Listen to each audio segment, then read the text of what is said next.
Romanos capítulo 3, em nome de Jesus, abra sua Bíblia aí.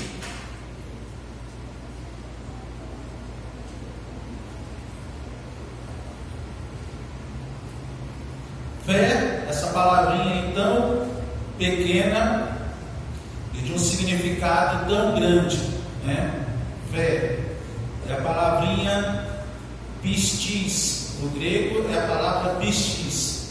E eu quero ler com os irmãos no capítulo 3, versículo 23. Certa vez, há muitos anos, alguém, depois de ouvir, eu falar algumas palavrinhas em grego, disse: pastor, como é que você sabe isso?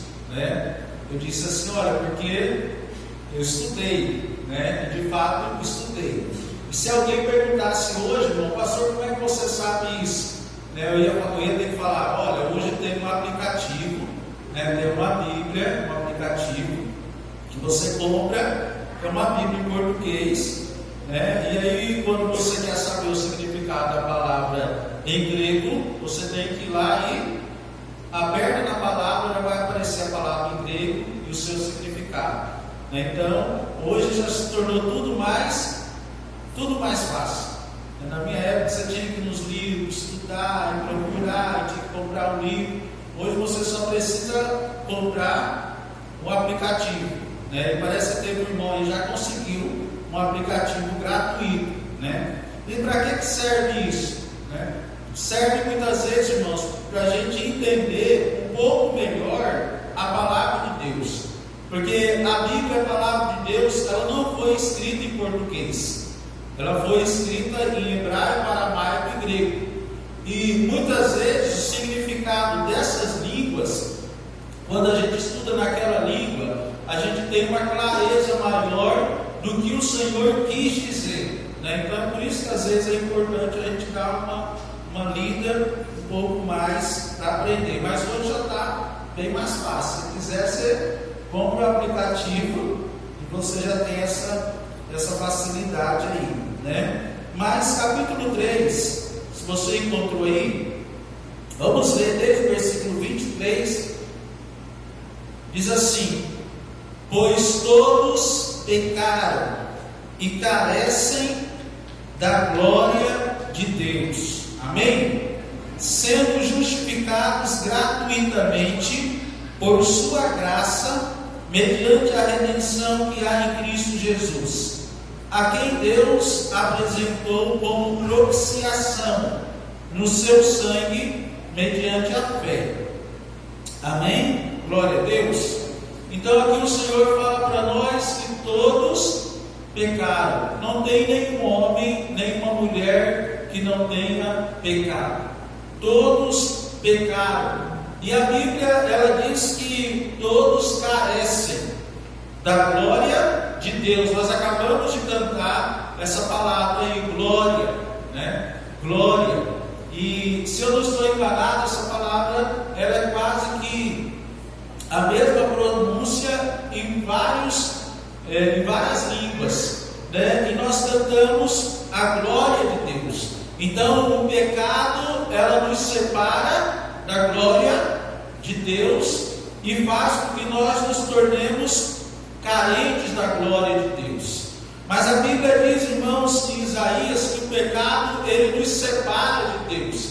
Lá em Isaías 59, versículo 2, diz que o pecado, ele nos separa de Deus e faz com que o Senhor, ele não nos ouça. Mas o anseio e desejo do coração de Deus é nos ouvir. E aí a Bíblia diz aí no versículo 24, que nós somos justificados. Quem aqui é justo?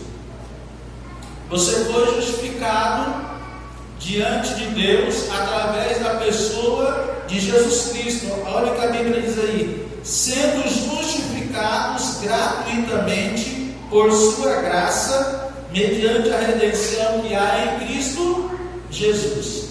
Então, todo homem é pecador e está separado da glória de Deus. Mas Deus, que ama tanto o homem, e não querendo que o homem ficasse separado da sua glória, Deus envia Jesus para resolver esse problema.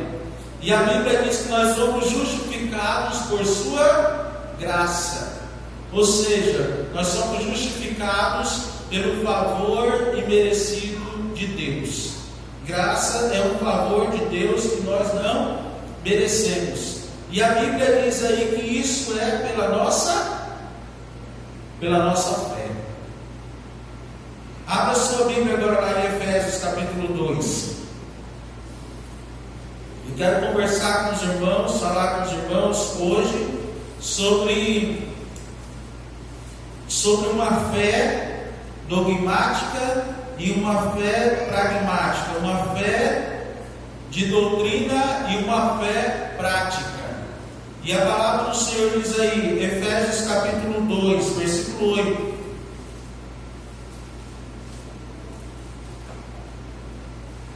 Porque pela graça vocês são salvos. Por que você é salvo? Pela graça, mediante a fé. E isso não vem de vocês, é um dom de Deus, não de obras, para que ninguém se glorie. Então a Bíblia diz assim: pela graça nós somos salvos. Ou seja, coloca no 8, irmão. Pela graça vocês são salvos. Ou seja, nós não fizemos nada para ser salvo. Jesus fez. E aí pela fé em Jesus nós somos salvos. Pela graça, pelo favor imerecido mediante a fé. E a Bíblia diz: isso não vem de vocês, é um dom de Deus. E o versículo 9 diz: não de obras, para que ninguém se glorie. Irmãos, alguém pode ser salvo por obras? A Bíblia está dizendo que não. A salvação ela está na fé. Mas aqui mora um problema quando a pessoa ela não entende o que é de fato fé. Porque às vezes eu já me deparei com pessoas dizendo assim: pastor, eu não preciso fazer nada, porque nada que eu faça vai mudar alguma coisa. Só a minha fé em Jesus já basta. E essa pessoa, irmão, possivelmente ela não tem entendido o que é fé.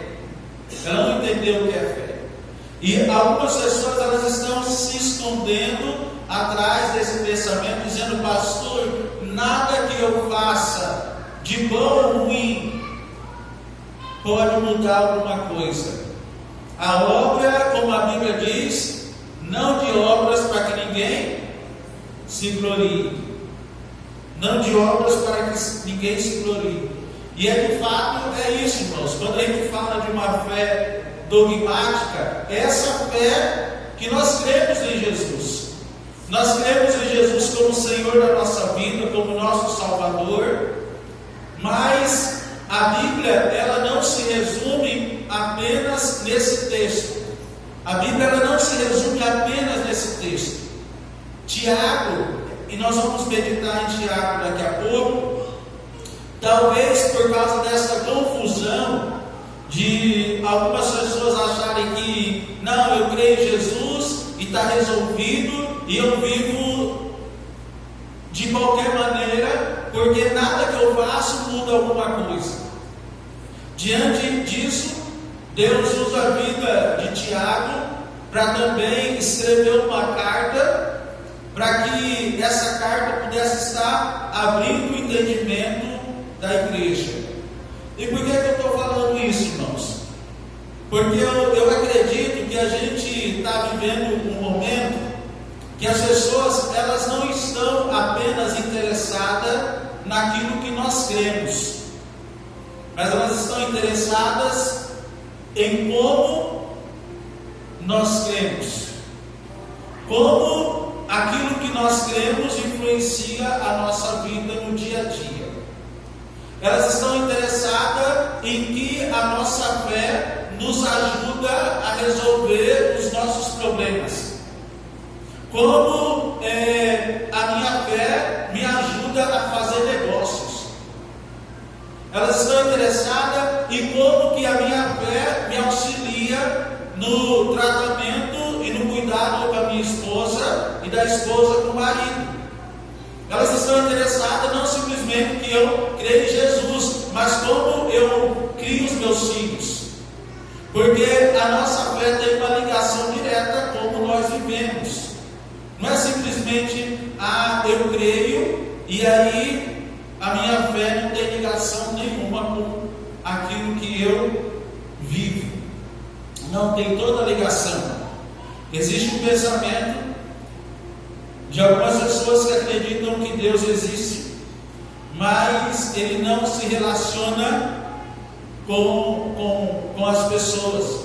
É como se Deus tivesse criado o mundo e as pessoas como um relógio, e Deus deu a corda e agora todo relógio ele anda sozinho.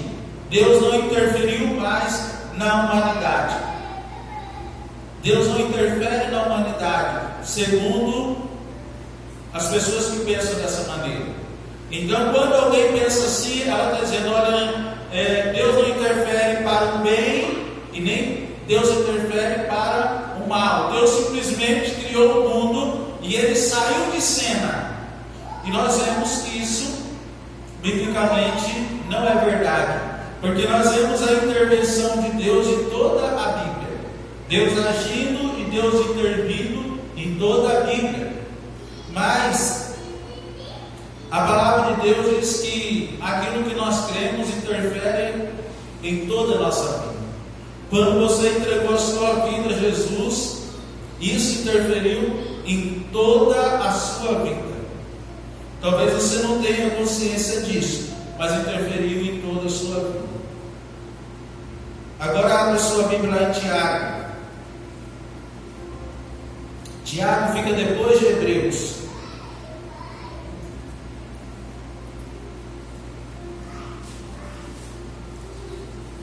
Quem é que crê em Jesus?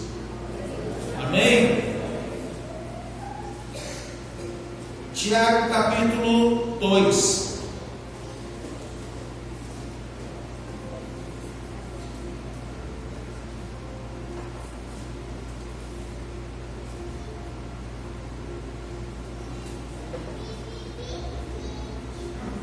Irmãos, a nossa fé, ela está ligada diretamente como nós nos relacionamos com as pessoas.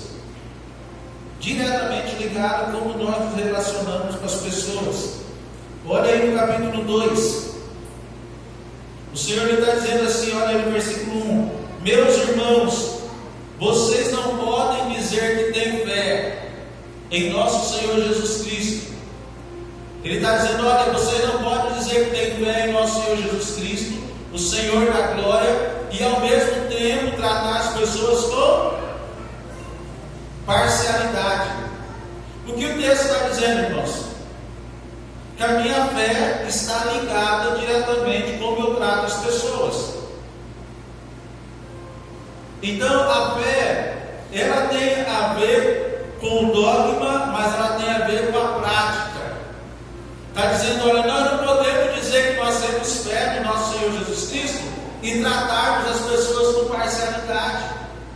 Então está dizendo que o quê? Que a nossa fé, ela está diretamente ligada com como eu trato as pessoas. E eu entendo que esse momento em que nós vivemos, esse momento precisa a gente se posicionar muito mais do que falar: eu creio em Jesus, eu creio em Deus. A gente vai ter que se posicionar de uma maneira prática, como nós cremos em Jesus e como nós cremos em Deus. E o versículo 2, coloca aí, irmãos: porque se entrar alguém na sinagoga de vocês, sinagoga seria isso daqui, para o judeu. Se entrar alguém na sinagoga de vocês com anéis de ouro, entrou alguém hoje aí com anéis de ouro? Vestindo roupa luxuosa, e entrar também um pobre muito mal vestido, pode passar. E vocês darem um tratamento especial ao que está vestido com roupa luxuosa, dizendo: você sente-se aqui em lugar de honra, e disserem ao pobre, você fica aí em pé, ou sente-se ali, abaixo do estrado dos meus pés? Será que vocês não estarão fazendo distinção entre vocês mesmos e julgando as pessoas com critérios errados? Então o Senhor está dizendo, olha, a fé de vocês, ela é manifestada na prática. Quando vocês tratam uma pessoa que aparentemente ela está mais bem vestida, ela está com um anel de ouro, ali, representando riqueza, com uma roupa luxuosa, representando riqueza, e de repente chega uma pessoa, como diz aí, mal vestida, e aí de repente a gente dá mais honra para aquela pessoa que aparentemente está tudo ok, do que para aquela outra. A Bíblia está dizendo que a minha fé não está legal. A minha fé, ela está com algum problema, e eu preciso regular a minha fé segundo o padrão da Bíblia, da palavra. Então, irmãos, a nossa fé, ela está diretamente ligada a como nós vivemos, como nós nos relacionamos. Nesse mesmo capítulo, olha aí, versículo 14. Diz assim: meus irmãos, qual é o proveito se alguém disser que tem fé, mas não tiver obras?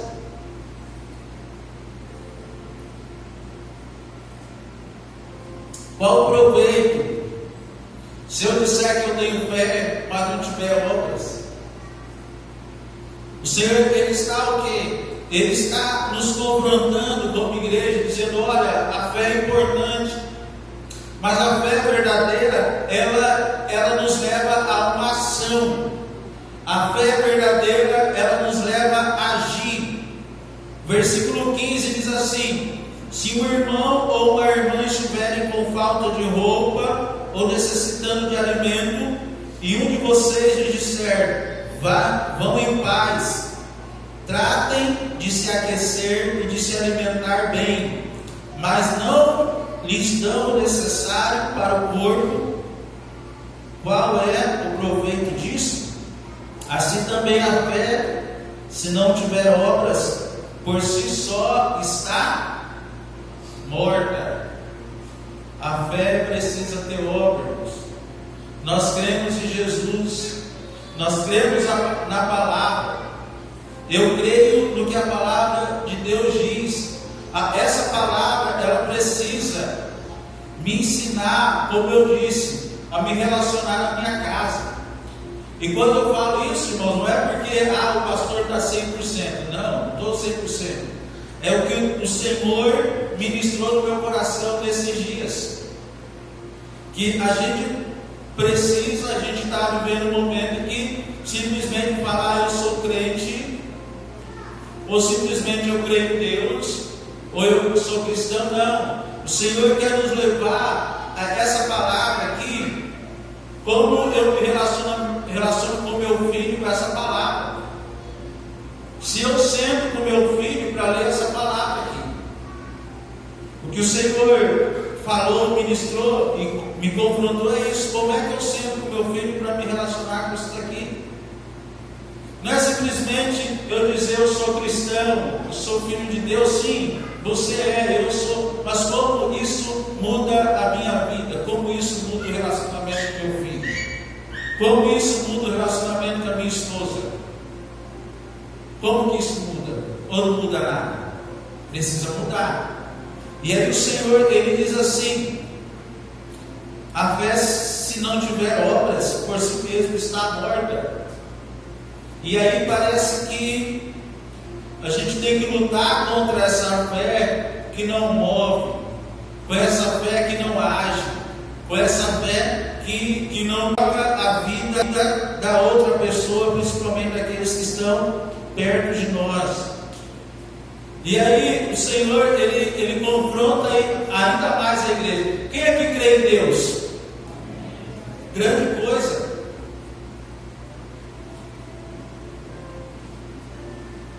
Pastor, irmãos, olha versículo 19.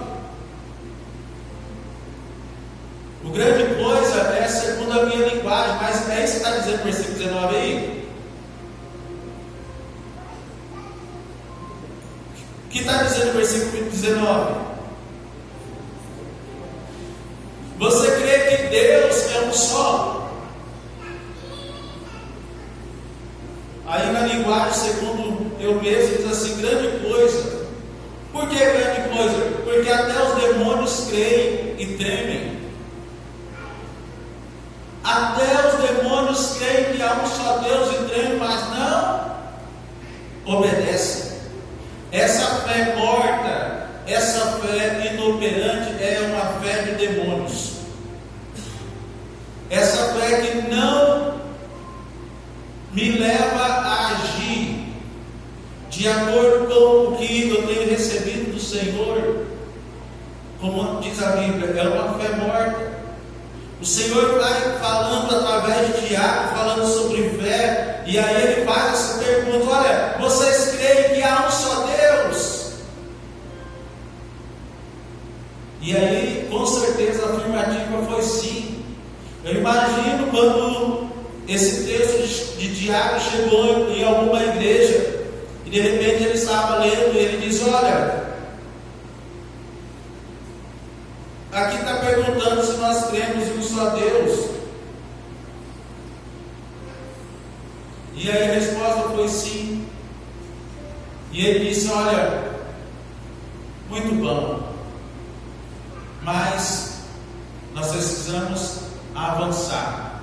Ele diz: olha, faz muito bem, mas nós não precisamos estar na mesma categoria dos demônios. Qual é a categoria dos demônios?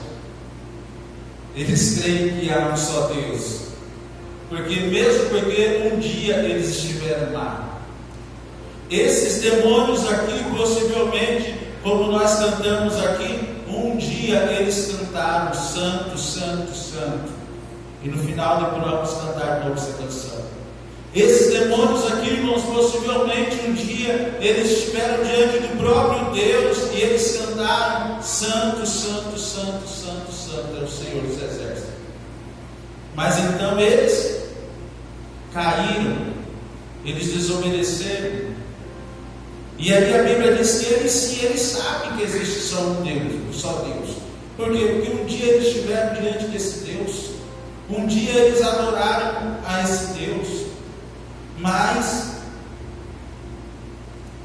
eles desobedeceram e foram retirados da presença de Deus. Olha o versículo 20. Seu tolo, você quer ter certeza de que a fé sem obras é inútil? Por acaso não foi pelas obras que Abraão, nosso pai, foi justificado quando ofereceu o seu filho Isaque sobre o altar? Versículo 22. Você percebe que a fé operava juntamente com as suas obras, e que foi pelas obras que a fé se consumou. Então, Tiago, ele não está contradizendo Paulo, que disse que por obras ninguém é salvo. Ele está dizendo: olha, a fé verdadeira, ela anda de mão dada com o quê? Com as obras. A fé verdadeira, ela anda de mão dada com as obras. Nós não somos salvos pelas obras, mas a fé que nos salvou nos leva a ter obras. Nos leva a ter obras. E essa obra, irmãos, eu por muito tempo, na minha cabeça, sempre estava ligado, talvez um pouco da herança do catolicismo, sempre estava ligado a fazer bem ao próximo. Fazer bem ao próximo. É isso também. Mas aqui está falando do que eu estou dizendo, de uma fé prática. De uma fé prática. Como eu resolvo os meus conflitos com a minha esposa? A palavra de Deus me ensina a fazer isso. E como ela resolve os conflitos dela comigo? A palavra de Deus me ensina a fazer isso. Como eu me relaciono com o meu patrão, ou se não com os meus empregados, a palavra de Deus me ensina isso. A fé que eu tenho em Jesus na palavra, ela me capacita para isso também. Então a Bíblia, a palavra de Deus, a fé que nos salvou é uma fé prática. É uma fé prática. A Bíblia diz aí, versículo 22, você percebe que a fé operava juntamente com as obras, e foi pelas obras que a fé se consumou.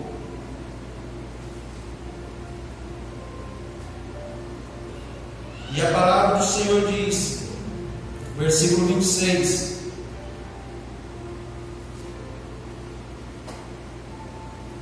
porque assim como o corpo sem espírito é morto, assim também a fé sem obras é morta. A fé sem obras, irmãos, a fé sem obras é religião.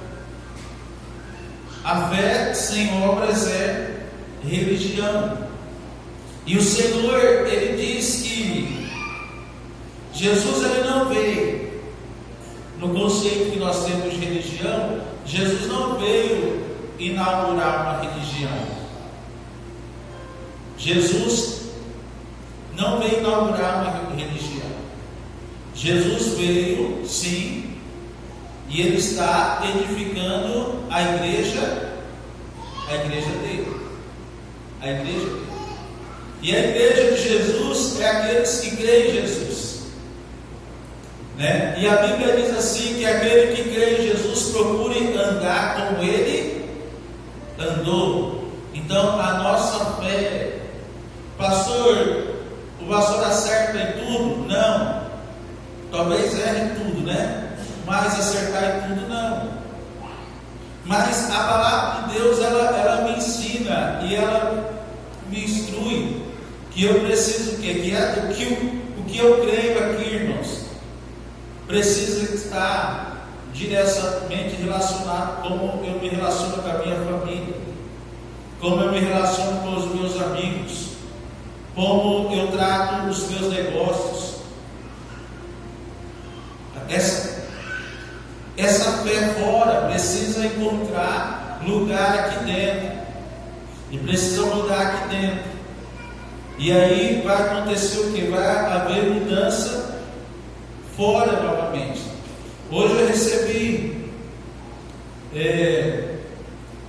uma informação que já estava, durante a pandemia, já estava claro que isso ia acontecer, e que pós-pandemia ia haver um número muito grande de pessoas que iam acabar perdendo um pouco do sentido da vida, acabando perdendo um pouco do sentido da vida.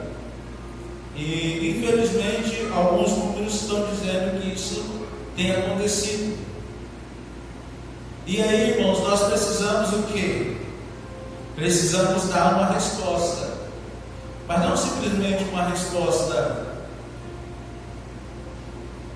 dizendo, olha, aqui diz assim, e de fato diz, e é importante isso, mas uma resposta que diz assim, quando vai chegar algum marido, você que é marido, vai chegar algum homem perto de você e dizer, olha, eu estou pensando em acabar com tudo, estou pensando em sair de casa, estou pensando em fazer isso e o outro, e aí você fala, olha, eu resolvo essas situações assim, assim, assim.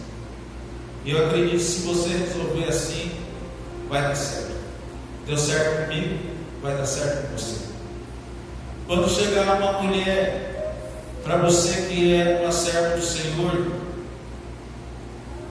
e você vai dizer, olha, eu resolvo essas questões, os meus conflitos com o meu marido, né? Eu resolvo assim, assim, dessa maneira aqui na palavra do Senhor. Quando chegar alguém para você e dizer: olha, eu não sei, eu não estou sabendo como tratar os meus filhos. Quem tem filho não sabe o desafio que é educar os nossos filhos.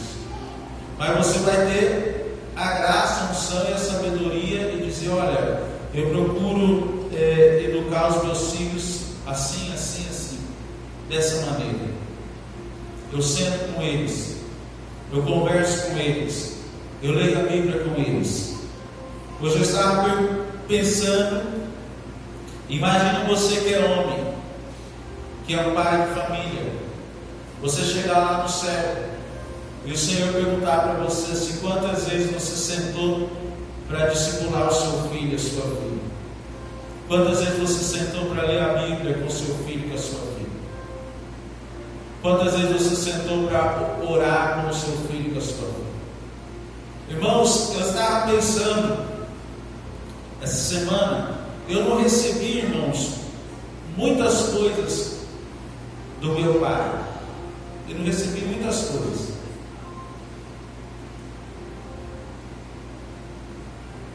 Hoje sim, mas na minha infância, e muitos aqui talvez sejam como eu não recebi abraço. Quem aqui na infância não recebeu abraço do pai?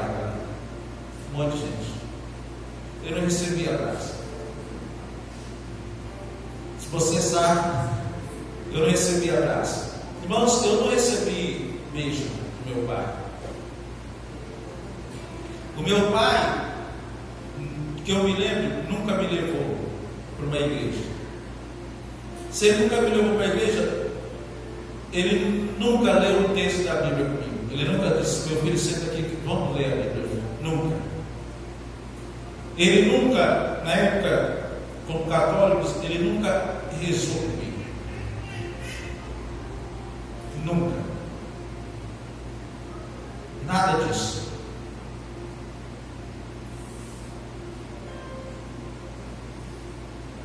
E aí, a gente entrega a nossa vida para Jesus.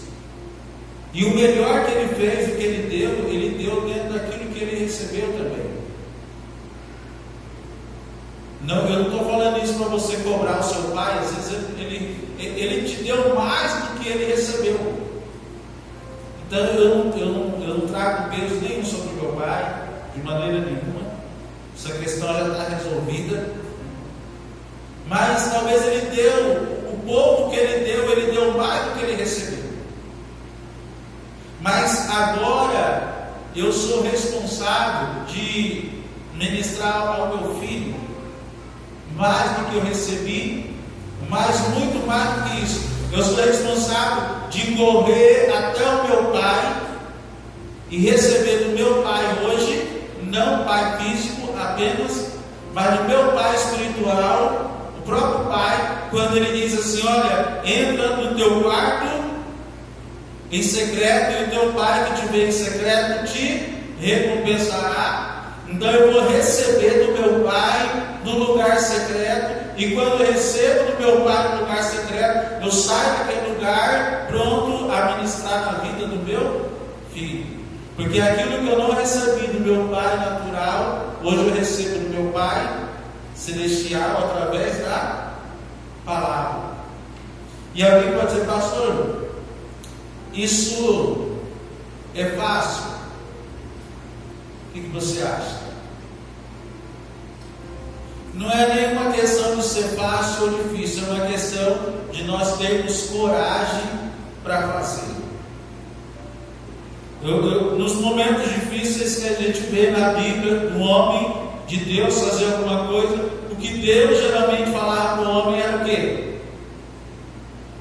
Coragem. O que Deus disse para Josué quando ele ia assumir a liderança do povo de Deus para entrar na terra prometida, Deus disse para Josué: coragem.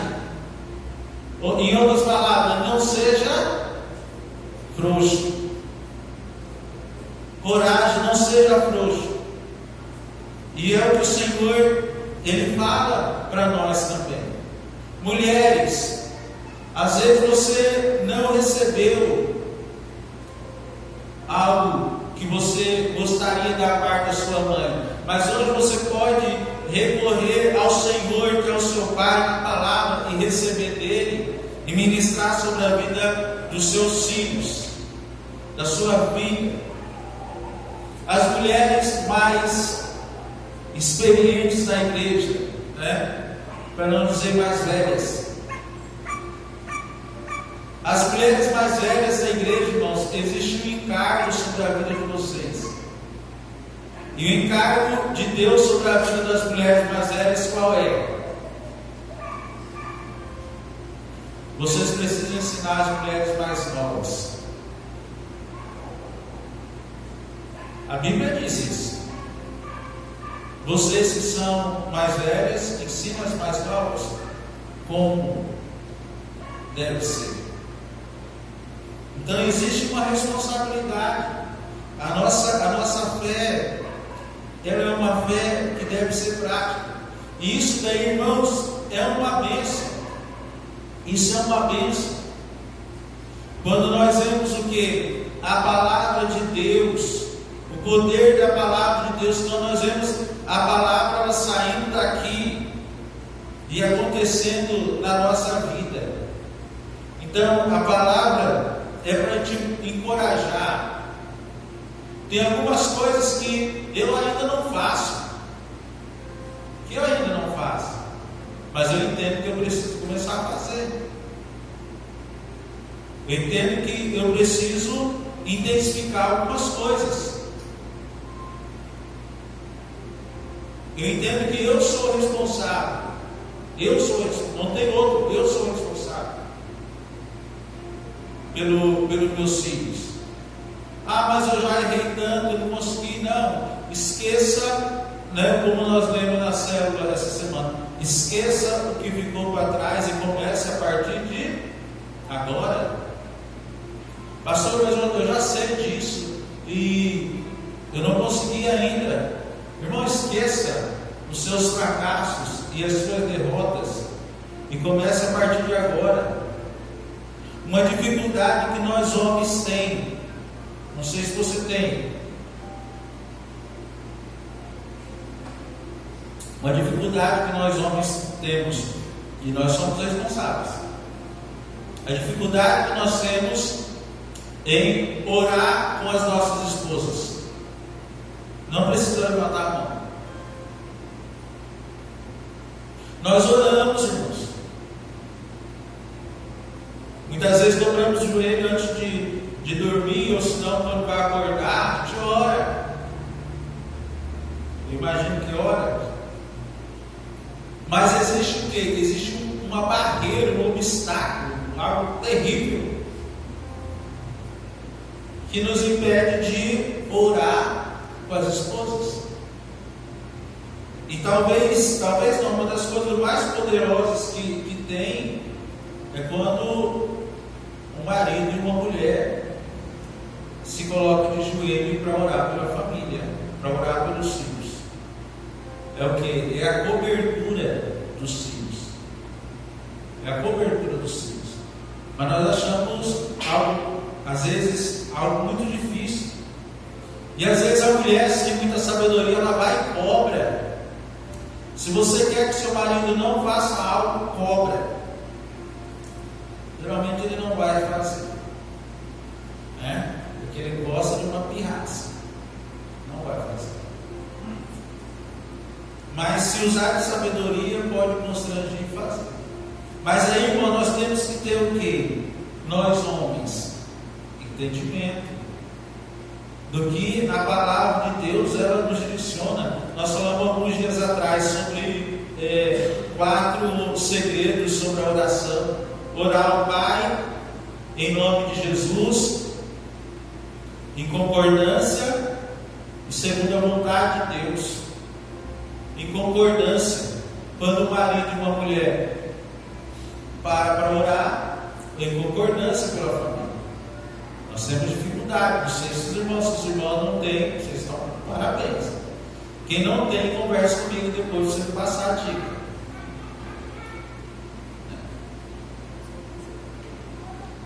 As irmãs estão sorrindo, né? Acho que tem. É dificuldade.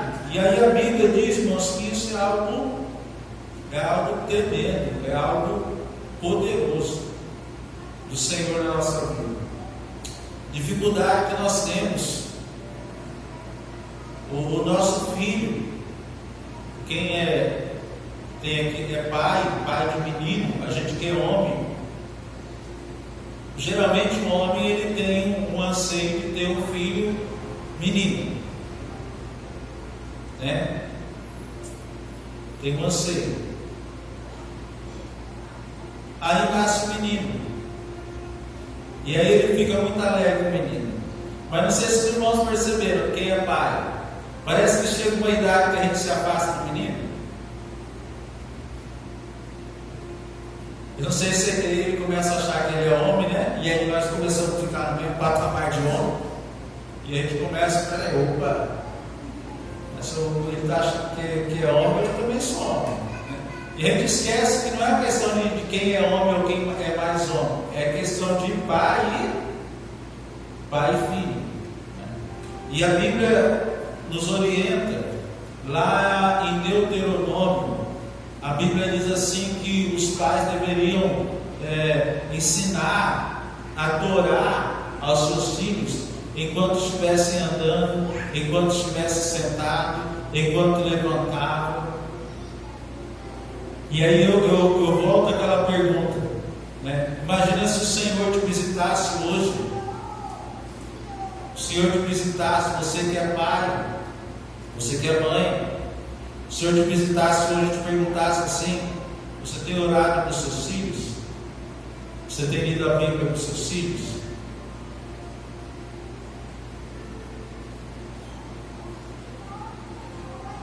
Hoje, infelizmente, se você for em uma cadeia, não sei se alguém aqui já foi na cadeia, eu já fui na cadeia. Se você for numa cadeia, não dormir lá, vou visitar. Uma vez quase dormi, né? Mas não.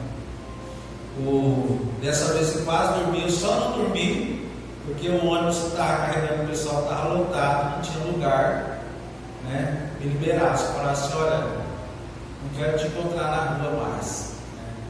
Eu passei o caminho de casa. Mas quando você vai numa cadeia, você vai encontrar lá, você vai encontrar muito Miquel,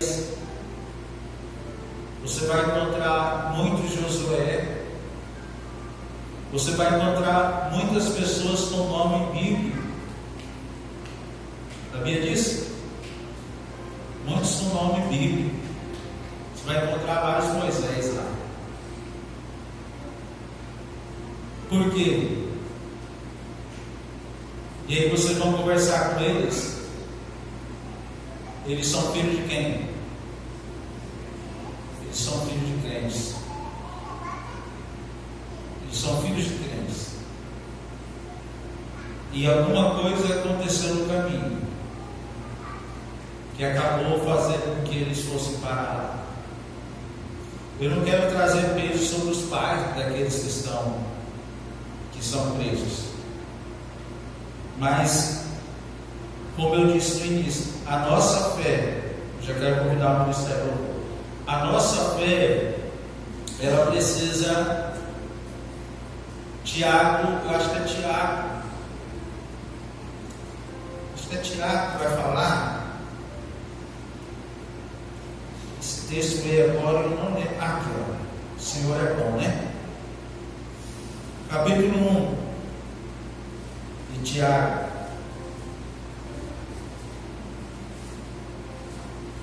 Vamos encerrar com isso.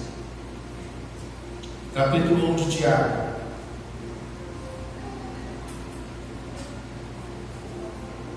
Vamos ficar em pé?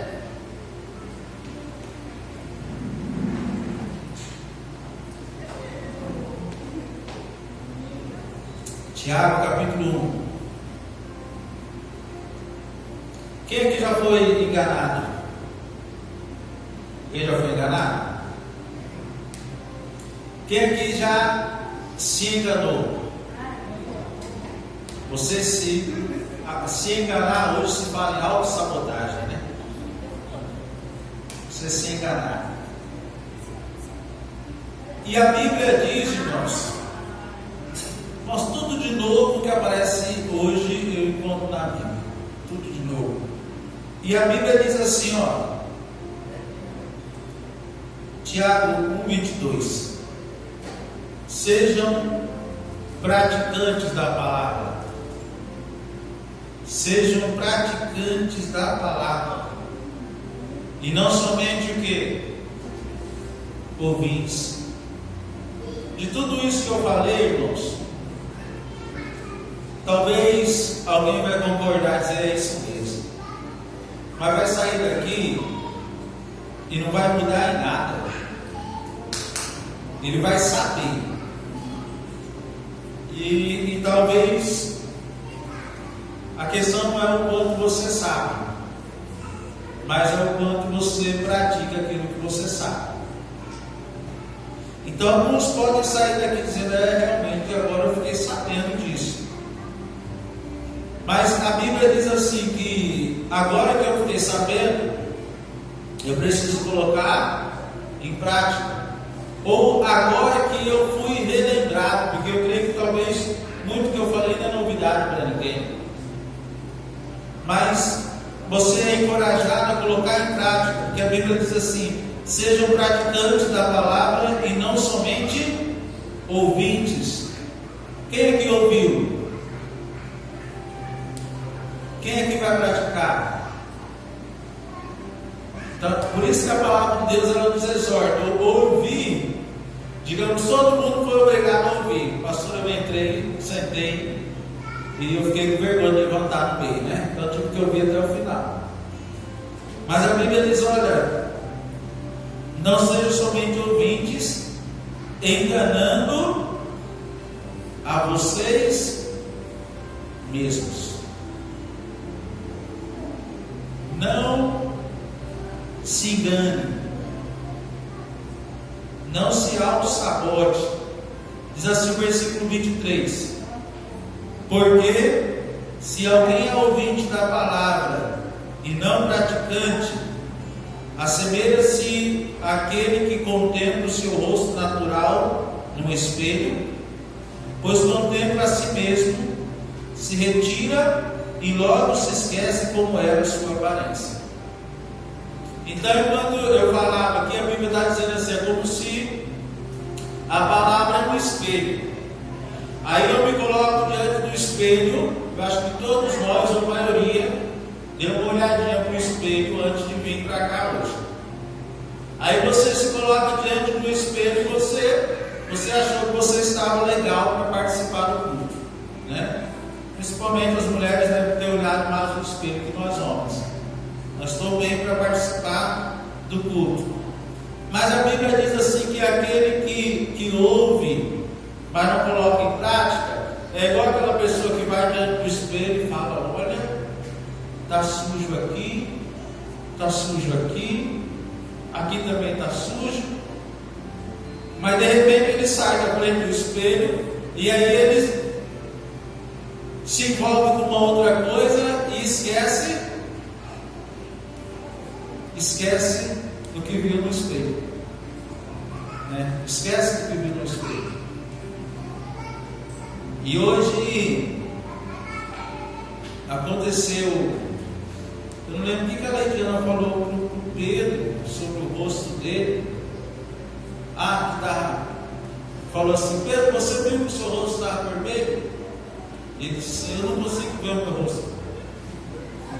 Certo. Eu falei para pensar, o menino é esperto, esse menino. Não puxou o pai.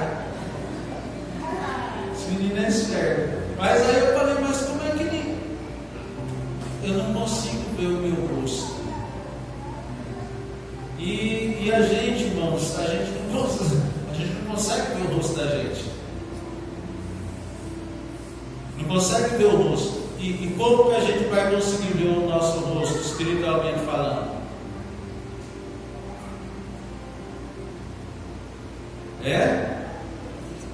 A palavra é o espelho. Aí eu pego a palavra diz, olha, e a palavra começa a ministrar E aí é uma decisão nossa, né? Ou consertar aquilo que a palavra está nos corrigindo, ou então deixar a palavra de lado e fechar a palavra e dizer assim: eu não vou pegar em você tão cedo porque você está muito agressiva, né? Você já foi mais carinhosa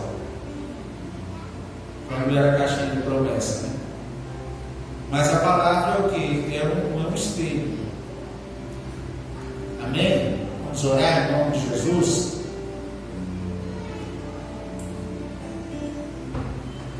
Minha oração é que o Senhor, Ele te encoraje, meu irmão, em nome de Jesus. Eu não estou aqui para trazer um peso sobre a sua vida, não. Mas eu estou aqui para encorajar você em nome de Jesus. Deus, Ele deseja fazer na sua vida muito mais do que nós pedimos ou daquilo que nós pensamos, segundo o poder dele que opera em nossas vidas. O poder de Deus, meu irmão, opera na sua vida. Creia nisso. No dia que você entregou a sua vida a Jesus, o Espírito Santo de Deus veio aí habitar. Então é Ele que te capacita. É Ele que te capacita. Em nome de Jesus, em nome de Jesus, a minha oração nessa noite é para te encorajar. É para te encorajar a estar orando com a sua família. É para estar te encorajando a parar no momento da refeição e a estar orando com a sua família. A palavra é para te encorajar, ainda que seja uma vez a semana. Você parar e ler a palavra com os seus filhos, começando, ainda que seja uma vez, ler a palavra com os seus filhos, ensinar os seus filhos aquilo que o Senhor tem ministrado no seu coração. A minha oração é para que o Senhor, na sua vida, na minha vida, nos encoraje a estar orando com o nosso cônjuge, a estar orando as esposas com os maridos com as esposas. Deus, Ele tem resposta para o seu lar, para a sua família, mas às vezes Ele está esperando você estar orando, você está intercedendo com a sua esposa, com o seu filho, com a sua filha, em nome de Jesus. Deus, Ele está agindo através das nossas vidas, através da sua vida. Eu oro, minha irmã, em nome de Jesus, que a fé que você tem, essa fé que é prática, eu creio, em nome de Jesus você vai estar ministrando a outras mulheres como você resolve os seus conflitos. Talvez algumas que estão entrando, mergulhando na depressão, mas você vai estar dizendo: olha, eu resolvo os meus conflitos assim, no momento de medo, de dor, de temor. Eu entro no meu quarto, eu pego a palavra e lá eu começo a orar, eu começo a louvar, eu começo a ouvir as canções e o meu Pai começa a ministrar no meu espírito. E eu saio dali cheia da glória, da presença do Senhor. Eu saio dali transformada pelo Senhor. E o Senhor tem ministrado através das canções essa noite. Os anjos, eles diziam: santo, santo, santo, santo. E essa palavra santo, meu irmão, é kadosh. A palavra santo é a palavra kadosh. E eles declaravam isso, que o Senhor é santo, que o Senhor é kadosh, que o Senhor é a santidade. E quando nós declaramos isso, e eu te convido a declarar isso nessa noite, em nome de Jesus, em nome de Jesus, o Senhor vai te dar uma graça, o Senhor vai te dar uma unção. Em nome de Jesus eu oro, Pai, que barreiras, em nome de Jesus, o nosso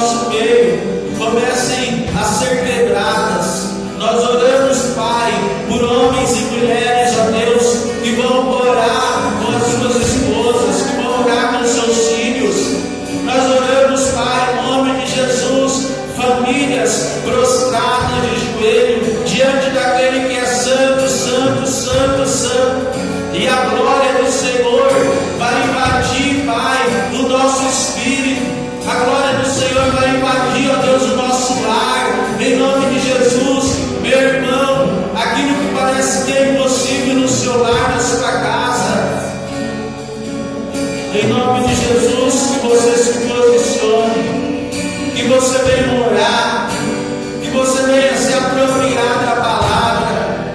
A palavra do Senhor diz: eu ordeno que os homens levantem as mãos santas em todos os lugares e comecem a orar, comecem a orar. Então, em nome de Jesus, você que é homem, meu irmão, levante as suas mãos e comece a orar, comece a interceder, não somente neste lugar, mas às vezes lá na sua casa. Você vai precisar entrar no seu quarto, levantar as suas mãos e dizer: Kadosh, santo, santo, santo, santo é o Senhor. E você vai ver em nome de Jesus a opressão, os demônios partirem em retirada, porque você está obedecendo o princípio da palavra. E a palavra diz: eu ordeno que os homens levantem as suas mãos santas em todos os lugares.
Quero, pois, que os homens orem em todos os lugares, levantando mãos santas, sem ira e sem animosidade. Amém? Quero, pois, que os homens orem em todos os lugares, levantando as mãos santas, sem ira e sem animosidade. Em nome de Jesus, meu irmão, nós vamos cantar essa canção mais uma vez. E eu peço que os homens levantem as suas mãos, como diz a palavra. Quero, pois, que os homens orem em todos os lugares. Comece a orar pela sua casa, pela sua esposa, pelos seus filhos. Em nome de Jesus, comece a orar, levante as suas mãos e comece a orar.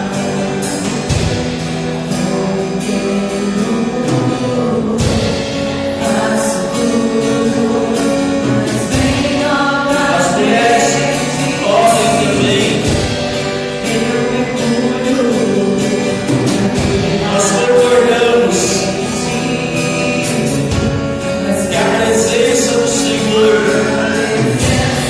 vai aumentar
ensina a entrar na tua presença.